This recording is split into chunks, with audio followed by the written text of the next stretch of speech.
প্রিয় দর্শক, স্বাগত জানাচ্ছি টাইম নিউজে। সঙ্গে আছে আমি সাদিয়া খন্দকার। প্রথমেই জানিয়ে দিব ব্রুস ফিশার সংবাদ শিরোনাম। চতুর্থ দিনের মতো টেক্সাসের এল পাসো কারাগারে অনশন করছে বন্দী বাংলাদেশিরা। 11 জনের মুক্তি মিললেও আশঙ্কাজনক অনেকে। নিউ ইয়র্কে চাকরি প্রত্যাশীদের জন্য কুমু প্রশাসনের সুখবর। 1,30,000 নতুন পদে সিটির জন্যই থাকছে 50,000 পদ।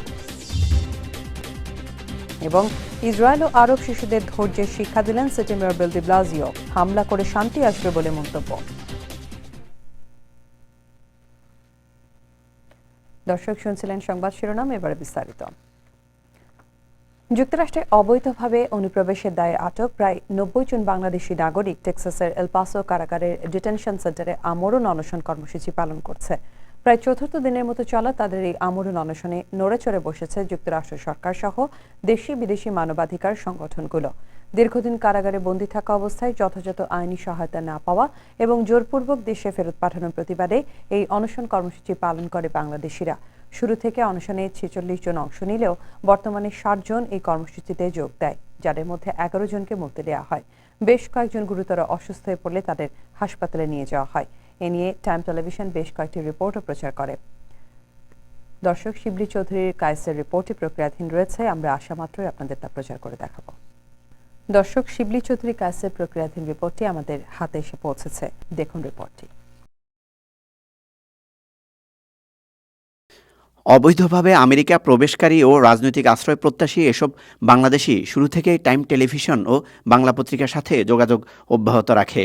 গেল কয়েক মাস ধরে টেক্সাসের কারাগারে বন্দী বাংলাদেশিদের দুর্বিষহ যন্ত্রণার কথা তুলে ধরে বেশ কয়েকটি প্রতিবেদন প্রকাশ ও সম্প্রচার করা হয়। ঝুঁকিপূর্ণ পথে স্বপ্নের দেশে পাড়ি জমিয়ে এখন যুক্তরাষ্ট্রের বিভিন্ন জেলে বন্দী জীবনযাপন করছেন অসংখ্য বাংলাদেশি। কমিউনিটির প্রতি সাহায্যের আবেদন। ওই সময় কারাগারে বন্দী বাংলাদেশিদের পক্ষে পত্রলেখক মাহবুবুর রহমান যোগাযোগ করে আসছিলেন। আমি মোহাম্মদ মাহবুবুর রহমান, এল পাসো প্রসেসিং সেন্টার থেকে বলতেছি।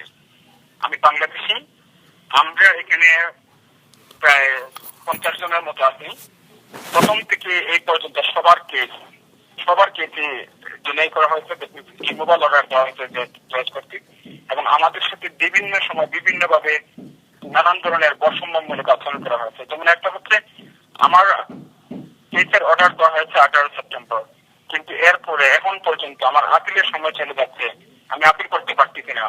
আমি 2 বার লিখেছি আমার ডিপিও বরাবর, কিন্তু অনারেবল জজ আমার লিখিত ডকুমেন্ট কপিটা দিচ্ছে না, ওনার রায়ের কপিটা।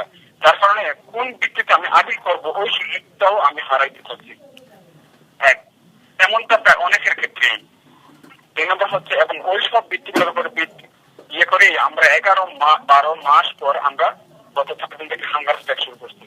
এবং হাঙ্গার স্ট্রাইক শুরু করার পর ওনারা এমন আচরণ শুরু করছে, ওনারা বলছে তোমরা এখন ভাঙবো, এখন খাও, অথবা তোমাদেরকে এই করবো সে করবো, হাত তেলা লাগাবো, 10 বছরের জেল দেবো, অন্যখানে পাঠিয়ে দেবো, জীবনে বের হতে পারবো না, 0 ফোর্স করে পাঠিয়ে দেবো। এবং আমার এই মুহূর্তে বলা দরকার, একটা বাংলাদেশি লোক ওর ট্রাভেল ডকুমেন্টটা সাইন না নিয়ে ওকে জোর করে বাংলাদেশে পাঠিয়ে দেওয়া হয়েছে। ওর নাম হচ্ছে ফয়েজ আহমেদ।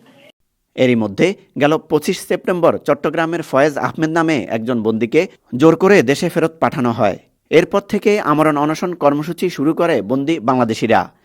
হ্যাঁ, আজকের অবস্থাটা হচ্ছে ওরা পুরে গেছে, তারপরে বলছে যে তোমরা কি খাবা না খাবা না। আমরা বললাম যে আমরা এই মুহূর্তে খেতে পারবো না, আমরা সরি।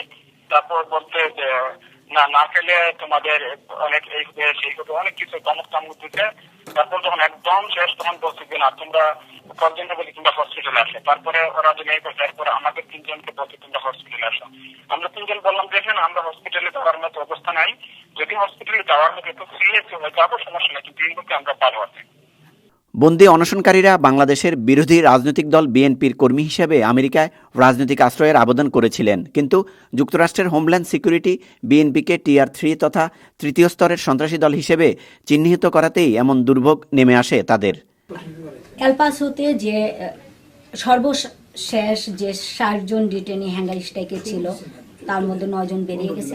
এর মধ্যে 33 জনের মতো কেস কোর্ট থেকে রিভোকিং অর্ডার পেয়েছে, বিকজ তারা বিএনপির নামে অ্যাসাইলাম সিক করেছে। আমরা এই ব্যাপারে তথ্য উপাত্ত সংগ্রহ করতে গিয়ে ন্যাশনাল ল ইয়ার ইমিগ্রেশন ডিল প্রজেক্টের একটা ম্যানুয়াল পেলাম, পলিসি ম্যানুয়াল, যেটাতে দাবি করা হচ্ছে গত 3 মাস থেকে হোমল্যান্ড সিকিউরিটি একটা পজিশন নিয়েছে বিএনপি একটি টেরোরিস্ট ডিজাইন অর্গানাইজেশন, এবং ন্যাশনাল লয়ার গিল প্রজেক্ট একটা রিপোর্ট তৈরি করেছে যে বিএনপি এমন কোনো সংগঠন না, এবং তারা সেই বিএনপি কেসগুলাকে বাঁচানোর জন্য কাজ করে যাচ্ছে ন্যাশন ওয়াইড। সো আমি ঠিক জানি না হোমল্যান্ড সিকিউরিটির এই পজিশন কোথা থেকে এসেছে, বাট এটা সত্যি। বিএনপির অনেক কেন্দ্রীয় পর্যায়ের নেতারাও এই খবরটা জানেন না।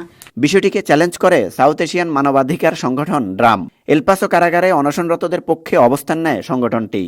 আর এই ডিসিশন হোমল্যান্ড সিকিউরিটি কোথা থেকে নিয়েছে সেটা আমার কাছে সুনির্দিষ্ট তথ্য নেই, তবে আমি শুনেছি কংগ্রেসে দুটো হিয়ারিং হয়েছিল এই বিষয়ের উপর। সাম্প্রতিক সময়ে বাংলাদেশ বিরোধী মিথ্যা প্রচারণার ফলে মানবিক ও রাজনৈতিক আশ্রয় সুবিধা থেকে বঞ্চিত এসব বাংলাদেশিদের আইনি সহায়তায় একটি পেরোল নোটিফিকেশন পেজ খুলেছে ড্রাম। এর মাধ্যমে রেজিস্ট্রেশন করে বন্দীদের মুক্তিতে সহায়তার জন্য সবাইকে অনলাইনে আবেদনের জন্য বলা হয়েছে। Shibli Chowdhury Kayes, Time Television, New York.